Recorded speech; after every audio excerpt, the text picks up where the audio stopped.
The first time any of the sisters rose above the water, she was delighted by the novelties and beauties she saw.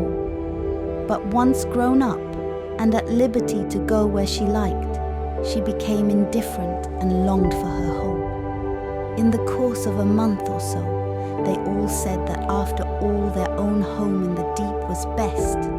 It was so cozy there.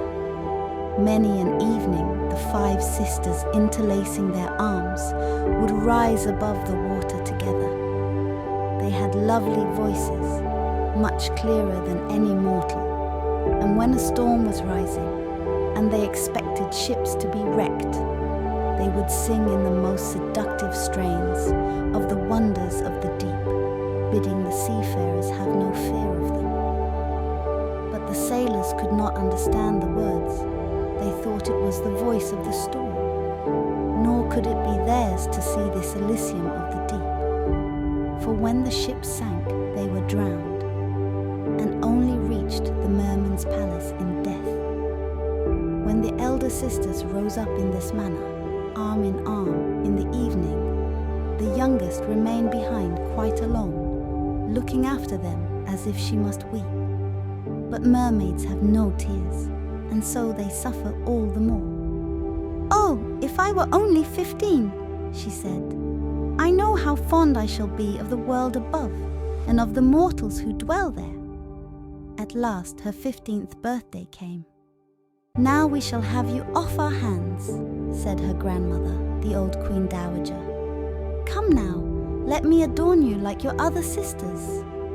And she put a wreath of white lilies round her hair, but every petal of the flowers was half a pearl.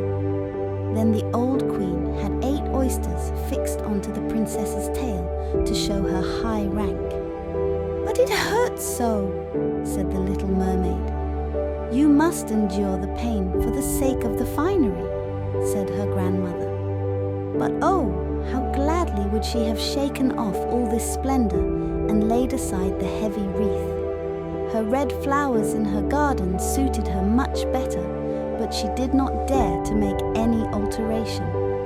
"Goodbye," she said, and mounted as lightly and airily as a bubble through the water. The sun had just set when her head rose above the water, but the clouds were still lighted up with a rosy and golden splendor, and the evening star sparkled in the soft pink sky. The air was mild and fresh, and the sea as calm as a millpond. A big 3-masted ship lay close by, with only a single sail set, for there was not a breath of wind, and the sailors were sitting about the rigging,